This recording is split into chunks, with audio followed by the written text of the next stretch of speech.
Kam dneska půjdeme? Třeba do lesa. Tam jsme už dlouho nebyli. Dobrý nápad.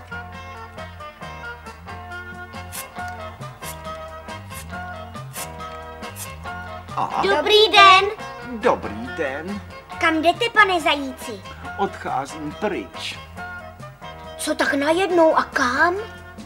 Daleko, hodně daleko a nadlouho. Ani nevím, kdy zase uvidím svůj rodný les. To je škoda. Bude se nám stýskat. Ale to vás přece nemůžeme nechat odejít jen tak. Dáme vám něco na cestu. Ale ne, co byste mi dávali? Ovšem, jestli vám to udělá radost. Ano, udělá. Počkejte chvilku. Skočím domů. No dobrá. Hned jsem zpátky. Nikde se nezdržuj. Ne, abyste odešel. Když vám tip něco přinese, tak to já musím také. Když jinak nedáš. Co pak je tipem? Pan zajíc nás opouští. Ale, a kam pak má namířeno? To já nevím, strýčku.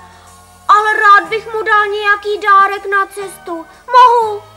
Ale ovšem, dej mu něco ze zahrady. Je vidět, že jsi hodný. Ty také. Děkuji.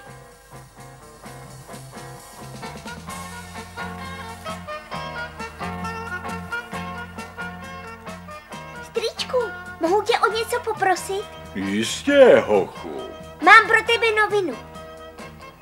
Představ si, že jsme v lese potkali pana zajíce a on nám říká... Že odchází, to není žádná novina. A ty bys mu rád dal nějaký dárek. Ze zahrady. To můžeš. Děkuji. Mají dobrá srdce, chlapci. Počkat, zajíc odchází a všichni mu dávají dárky. Nemohu přece zůstat pozadu.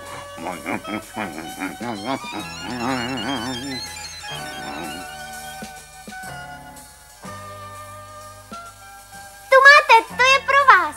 Ukaž. To nemuselo být. Jsem z toho celý dojatý. Ani nevím, jak ti poděkovat. Nemusíte děkovat. Mezi kamarády je to přece samozřejmé.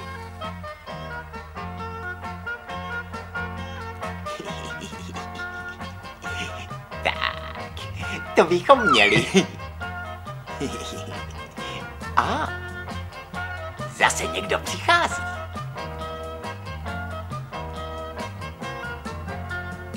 Vezměte si, to je ode mne. Děkuji.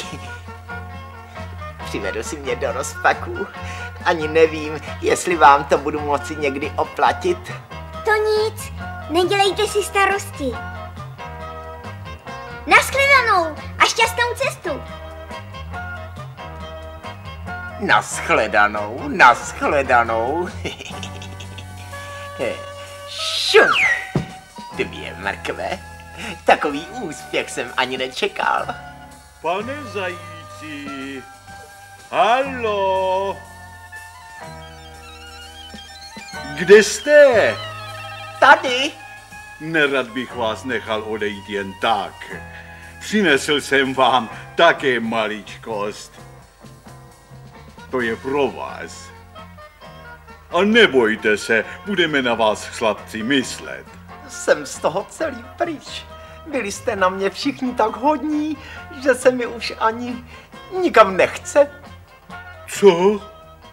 Děkuji za mrkve.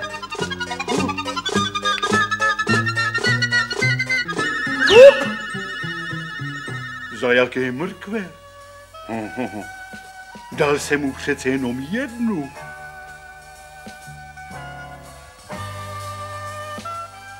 Ty jsi mu, strýčku, dal také nějaký dárek? Ovšem, dostal ode mě tu největší mrkev z naší zahrady. Mrkev? Ale já jsem mu dal také mrkev. A já také. Takže dostal 3. Teď už vím, proč se mu od nás najednou nechce. On neodchází. Myslím, že nás pan zajíc všechny pěkně napálil. Ten podvodník.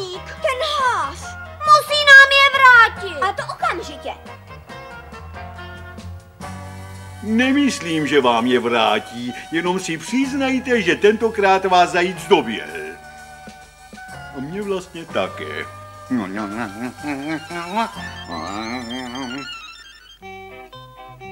A teď už, Heidi, do postýlek. A pamatujte si, i prohrávat se musí umět. Tak. A ještě. Tak.